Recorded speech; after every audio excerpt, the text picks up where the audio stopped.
Bonjour à tous, aujourd'hui je vous retrouve dans ma cuisine, voilà, pour vous faire une vidéo sur la cuisine et le feng shui, parce que j'ai eu pas mal de questions à ce sujet pendant le confinement, parce que j'ai travaillé entre autres avec une cliente qui souhaite en fait construire une maison avec des préceptes feng shui, donc on a travaillé ensemble.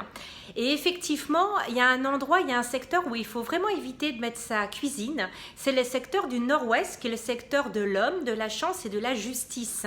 Donc pourquoi? Parce qu'en feng shui, je dirais que c'est l'homme qui ramène l'argent à la maison. C'est comme ça en fait en Asie. En fait, ce que je vais dire, c'est dans les habitudes asiatiques. C'est l'homme qui ramène l'argent à la maison, qui nourrit sa famille, et la femme en fait reste à la maison pour s'occuper des enfants. Donc heureusement les choses ont évolué depuis, mais comme vous savez, le feng shui existe depuis 5000 ans avant Jésus-Christ. Donc nous avons aussi certains préceptes comme ça qui persistent. Donc c'est pour cela en fait qu'on ne souhaite pas mettre une cuisine dans le nord-ouest. Et une deuxième aussi chose pourquoi on ne doit pas la mettre dans le nord-ouest, qui est le secteur de l'homme, de la justice et de la chance, puisque la cuisine c'est l'endroit où on trouve deux éléments très importants en feng shui, l'eau et le feu.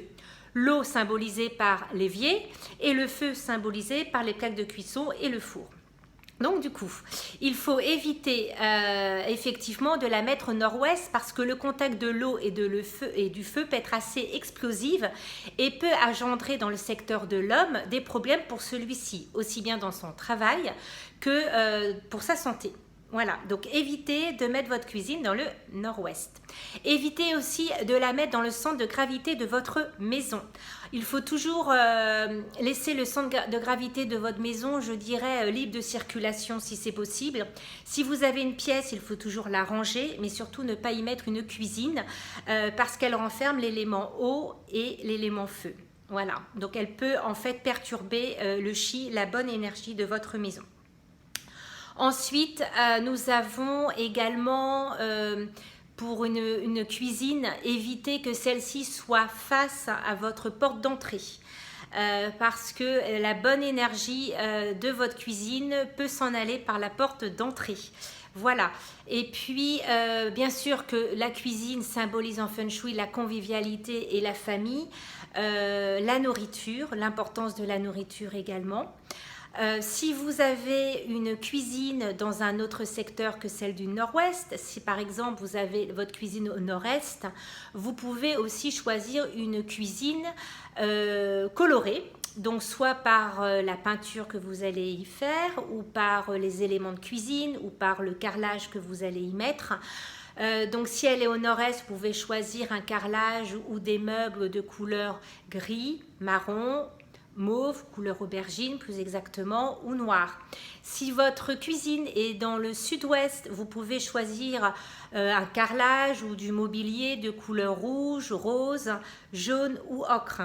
Si votre cuisine est dans l'ouest, vous pouvez choisir du jaune, du gris, du noir également et du blanc. Voilà, donc ce sont en fait des couleurs que vous pouvez quand même mettre dans votre cuisine, mais toujours en faisant attention au secteur où celle-ci s'y trouve. Voilà, vous pouvez aussi accrocher dans votre cuisine un miroir qui reflète la table sur laquelle vous mangez avec votre famille, parce que le miroir va engendrer la multiplication des amis, de la nourriture sur votre table. C'est comme ça en fait qu'on l'interprète. Voilà, que rajouter? Vous pouvez aussi en décoration mettre des tableaux, des affiches qui représentent les aliments de saison. C'est très tendance et c'est aussi très joli pour une cuisine. Vous pouvez également mettre dans votre cuisine des petites plantes aromatiques pour les mains vertes. Voilà. Si vous avez des questions sur la cuisine, n'hésitez pas à me le faire parvenir par message, par les réseaux sociaux ou tout simplement sur ma chaîne Anaïk Feng Shui TV.